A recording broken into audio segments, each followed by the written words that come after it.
Alright. Are y'all ready to get into this fucking video? Alright. So, today, we're going to be doing a PvE update. Now, I know this came out yesterday, but I didn't want to waste any time. My computer was acting all funny. I don't know what was going on. Yeah. So, let's get right into the video. Hello everyone and welcome. It is my absolute pleasure to welcome alongside me, Michael Shannon, to talk about Operation Six Drop 2 and PvE. So we actually have some gameplay to show you, so I'm going to hand it over to Michael to talk about what we have here. Gameplay! Hey everybody, so we are kicking off Drop 2 with a very, very special event called Nexus Siege. So this is an event that I'm really excited to show off today. We're bringing back roughly 15 Locust drone units into Horde. This is going to include a lot of enemies that are going to bring dynamics that have really been missing from Horde for a long time now. Yes. Weapons such as like the Bolthawk, the Lancer. The Lancer. Lancer. I remember getting Lancered in enemies that can chainsaw you. It was so bad. Units that can throw frag grenades. Chainsaws. And a lot more grenades on my back. Especially when it comes to the boss creatures that we've included in this event.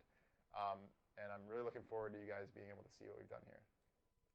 That was wonderfully summarized. So let's go into the rules of the mode if we can. Oh, was it? I can see straight off the bat that there was no fabricator to defend or place to start off with, and a couple of other things to rattle off. I like that. To still use our But cards, and I noticed we're still using class abilities. So yeah, question to those two, if that's okay. Do a summary. That makes it to the point to where the mechanic is almost useless, if I'm getting that correctly. So, do not use an engineer whatsoever, because they're pointless. Except for, maybe the alt with the bleed damage, stuff like that. But other than that, there's no point in having them. The sort of the high level here. So Nexus Siege is a 10-wave event. There's no fabricator, but you only do 10 waves. Still get to use your class abilities and cards. Well, that's good. So it's going to be very important to kind of stick together as a team and really, watch each other's backs because you're not going to have access to sort of fortifications. So you're kind of all alone out there against the Locust Horde. So do you want to talk about the mutators as well? I noticed when we first started up the game, a little peek, there was some new mutators there. So do you want to talk about them really quickly? Sure, yeah. So it's generally similar mutators to default Horde, but we've included two little wrinkles. So we have the Locust units will regenerate health, but the Lambert units will be more aggressive towards the player. Well, that's cool. I like that. Did you just notice there that he didn't know how to do the second chunk on the enemy? He just pressed B twice and then he held it instead of pressing B and then holding it almost instantly in order to get that third punch in pretty quickly. I don't think he knew that. Cool. So we're about to come on to Wave 2. So I already see it says Boss Wave 2. What are we expecting here in terms of bosses, Michael? What can you tell us? So in Nexus He said boss wave every 2 waves, right? Players are going to see a boss every 2 waves. Hey, he just said it. Bosses are sort of Locust heroes, I guess you could say. Locust heroes. And you're going to be seeing a new one every 2 waves. The first one is Karn, and then the second one is Jermod. I won't spoil the last 3, so I want you guys to sort of play and sort of discover those ones on your own. But I think they really bring this kind of unique feeling to the mode to see these Locust bosses sort of come to life. So when we talk about bosses here, like what have we done? What have you done? Yes, he's staying back right there. Really make them stand out. Is there any unique features to them, appearances, or anything like that? Yeah, that's pretty neat. What we've done is we've tried to make them really hold their ground against the player. So we have Karn here. He's got like his signature Bolthawk. It really hurts, so you have to be kind of careful about how you play around him. He plays a bit more defensive. He plays like a bit more like a commander, so he'll be in the back, sort of like taking pot shots. But that makes sense. You'll sort of have to advance on him eventually. Good job on that. Jermod is really interesting because I wanted to actually use him as an opportunity to explore what it would be like to have a sniping unit in the game that can actually do an instant headshot on you, sort of similar to how multiplayer versus works. So Creative. Rod is really dangerous because if he gets that laser on your head and he pulls a trigger, you're dead. Stim can save That's you in that neat. I circumstance, like that. but he's going to be a very, Punish people that are out, you know, you're going to want to walking keep about. track of where he is. You're going to want to definitely know where he's moving and where he is. And if you Damn, if he you is take pretty large. if you kind of advance It's pretty cool on him, though. I like he that. actually has an Asher as well, so he'll pull an Asher out and defend himself. So he's a bit sort of like a sniping unit that can sort of switch up to more of a close range unit if you kind of Nice. on him. Very so creative. I noticed the Khan's scale, he's actually taller than the cog, so have you tried to replicate the intimidating size of the bosses in this one? Yeah, so all of the Locust Why is he louder hero than or boss Michael? creatures that we've brought back, we've tried to be accurate to sort of like their proper size in the game that they appeared in. So they should be authentic to Yeah, I like having them bigger and taller. It gives more of an oomph to them. Awesome. So already on wave 3. Makes them more vicious did I just looking. notice one of the modifiers kick in there? So does it kick in after each boss wave still? Yeah, so in Nexus Siege, the poisons will come in every 2 waves. So, for example, the more health and the more damage. It's gonna make it really tough. Which actually brings this very nice sort of escalation in the difficulty as you play. I'm seeing they have a let's lot talk of bit health. About, the characters themselves. Let's talk about maybe the base army of characters. So we have a Locust Sniper, we've seen Ferengard, I think I even noticed Palace Guard and other ones. Is there any unique differences to these enemies, or are they your standard enemies that you come to know and expect in Horde in Gears 5? Yeah, so we've really gone back and made sure that we were not just kind of bringing in clones of what we already had, which was sort of a risk in just bringing really back like a bunch of drone units in an environment where we already have sort of a lot of swarm drones. So we've really looked for opportunities to find the dynamics and the weapons that were missing, sort of how I mentioned at the beginning, that we really wanted to focus on. So, for example, you sort of have like the bolter, who brings in that bolt hawk to the game. That brings sort of like this really like high damage threat, at sort of especially sort of in the late game when you bring in sort of the mutators, the poisons. You have the Grenadier and the Grenadier Elite, which obviously bring in the frag grenade threat that's really been missing from Horde for a long time. Absolutely. Now. Whereas like the regular Grenadier sort of has the more classic, uses the bolt hawk at range, uses the. I miss playing against them. It was a challenge. Whereas the Grenadier Elite is a little more tougher. He's just going to rush you with an Asher, and he's going to throw a lot more frags. And then we have obviously my favorite, the Cyclops, which, Cyclops, man. I remember being in Gears 4, so Gears 3. What's really great about the Cyclops is dude, the Cyclops will punish bad positioning. So if you have a team, absolutely, he's absolutely attention, correct on that. Normally Cyclops is pretty easy to kill, right? But that chainsaw is going to really be a threat.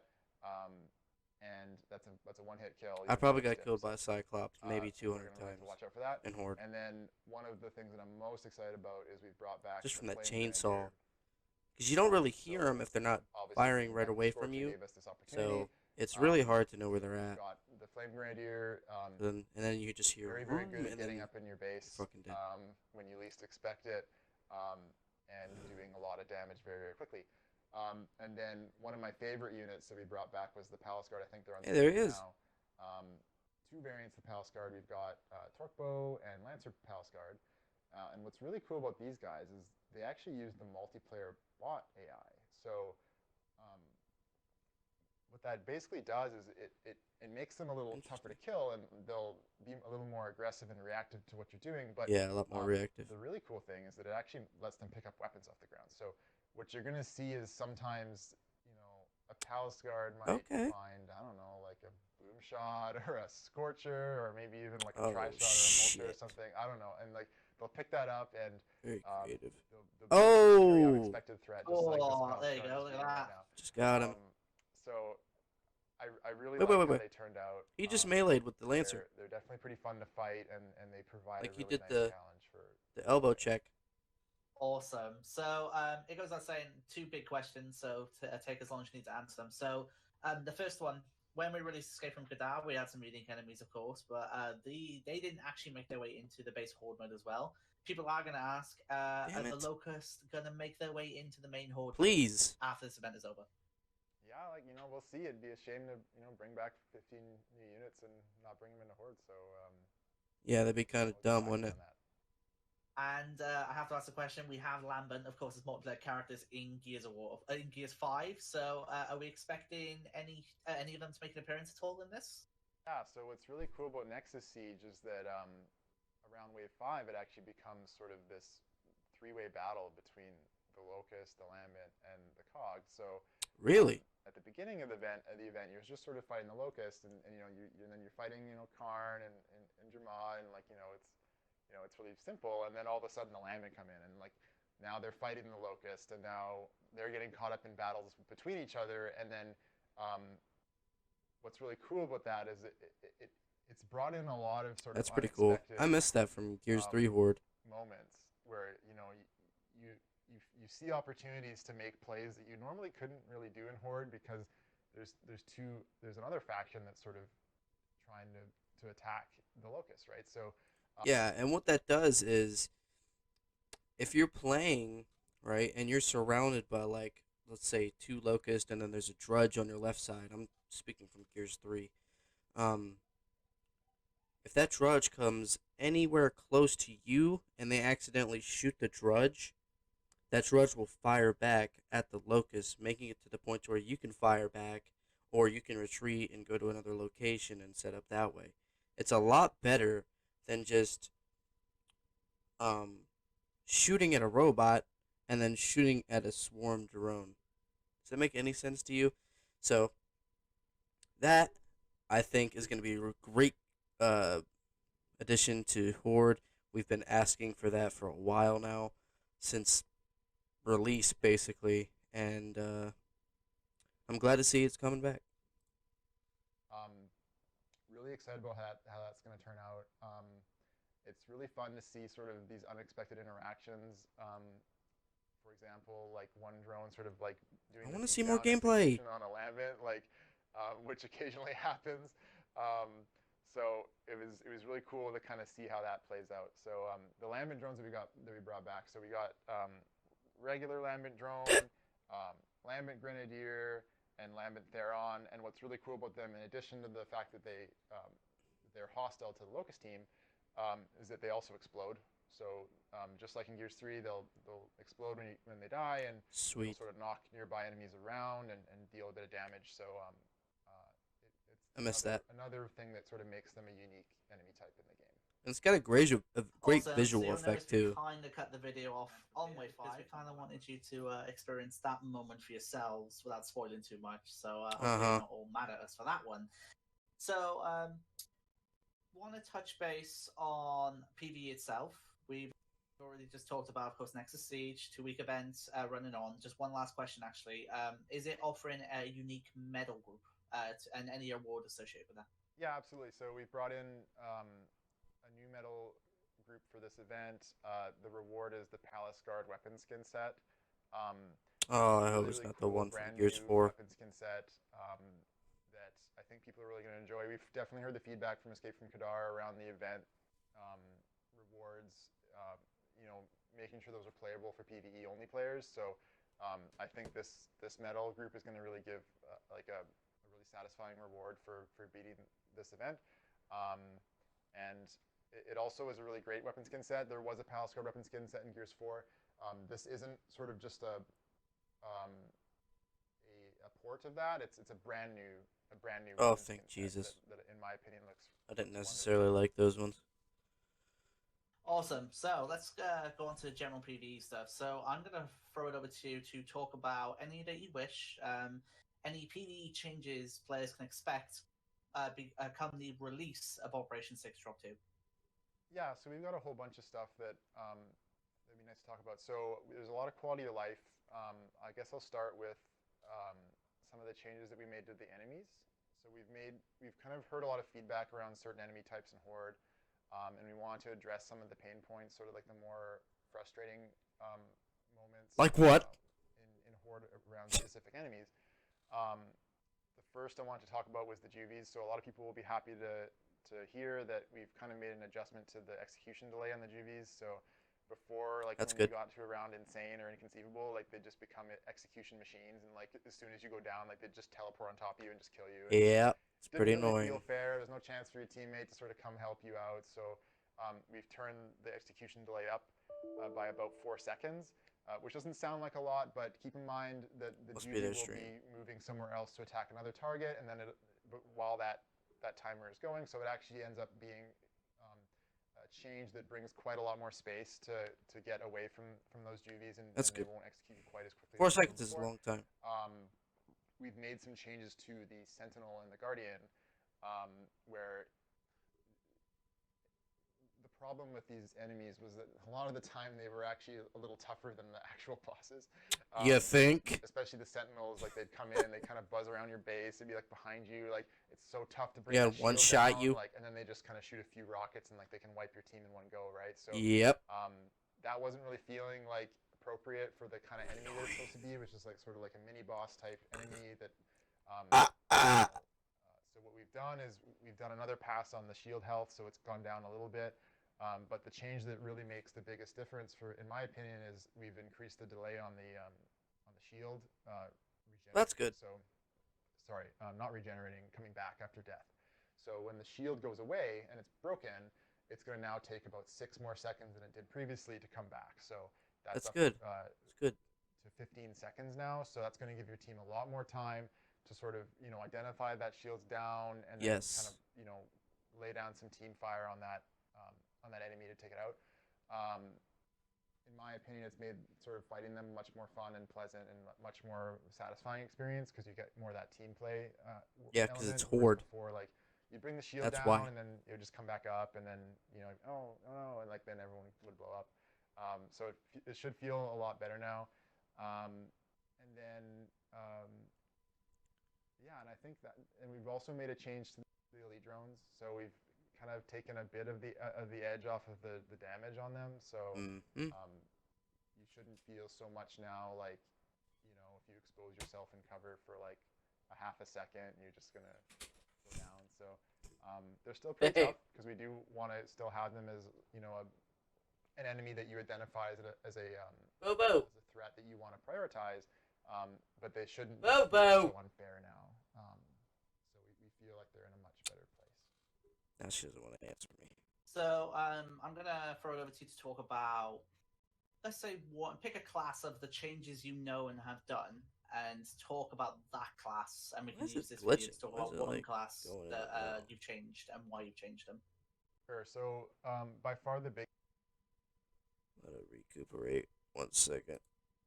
change that we've made in Drop 2 is around the combat medic. So the combat medic has always been sort of, we've done a lot of great balance changes in the past to kind of bring all the other classes up to the same level. And I don't know what's going on, guys, so right now, forgive me. But the combat medic has always been one that's kind of not quite felt like they were where they needed to be, especially with Jack in the game. Jack is just so good at reviving teammates. Yeah, Jack makes it to the point where it's like, why do I even have this? This is supposed to be this medic. So what I really wanted to focus on was seeing sort of, can I bring more reliable and dependable sort of medic qualities to the class? Yeah, because the only thing that's good about the combat medic is the fact that you can headshot enemies and give your team stim, which is great. So we've actually doubled and the range on it. Fortification skill card that once an enemy is down, once you use your ult, it heals nearby fortifications.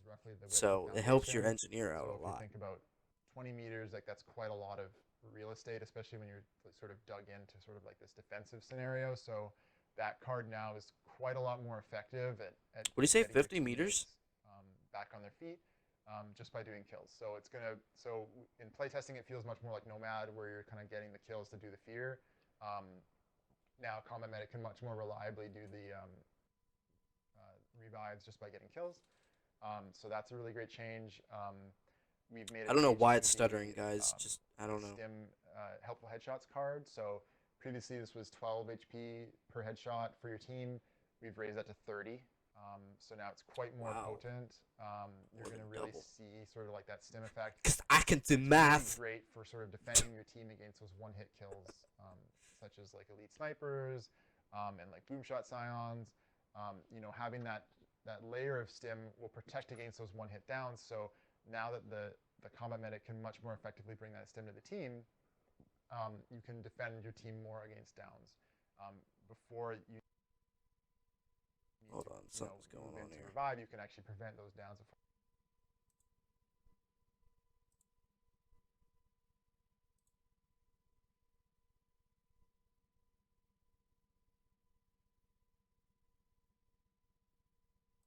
they happen. Just to clarify, when you say 12 to HP to 30, what level card is that? Are you referring to? It'd be a level 6, dude. Level 6. Yeah. Okay, gotcha. And then one also thing I wanted to note about that card was a lot of Just people start smacking him. Suggested in the past as feedback, oh, why don't you make it so that the card heals when for 12 HP per hit if I believe it already was under 100% health. And I went to go look at that because I thought, wow, that actually is a really great idea. And the truth is actually it was already doing that. But the card was just tuned so low that you couldn't actually notice that you were being healed by the card. So now at 30 HP, it's in a much better place where you can actually feel that healing coming in, and you can actually see that you're resisting. That's very good, man. And actually healing yourself and your team.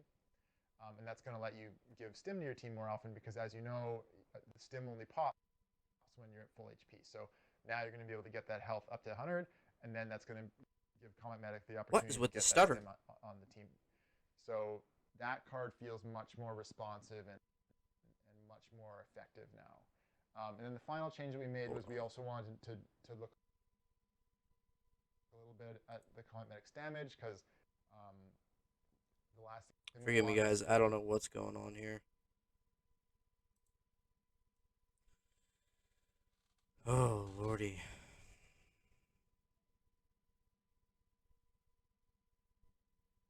To feel like they have to use a tri-shot to I didn't unpause you. An effective damage dealer, so we've added just a straight 30% increase to assault rifle damage as a passive, so you don't have to buy it as a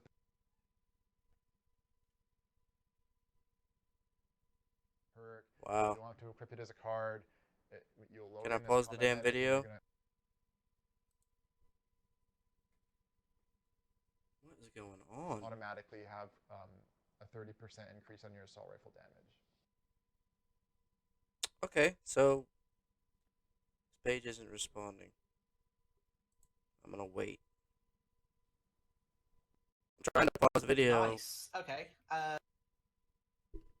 What the hell? And there are many more that we can talk about. Let me pause the fucking video. I just said wait. Let me pause the goddamn video. Some of the changes on our news article on Gears 5. Hold on, guys. I'm gonna have to figure out what the fuck is going on.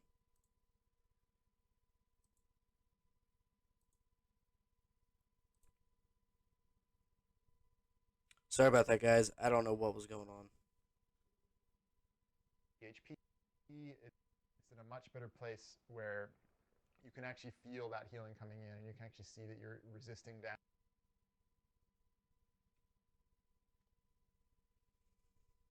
What is going on? Alright, that's the end of the video, apparently. Jesus. Well, that's it for the video, guys. Thank you guys for watching. I'll be doing another PvP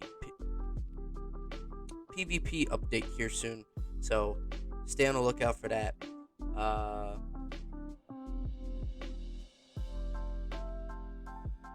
That's it. Thank you guys for watching. Leave a like, comment, subscribe if you want more content like this. I will be doing a lot more. Thank the Jesus. And that's about it. Peace. Peace.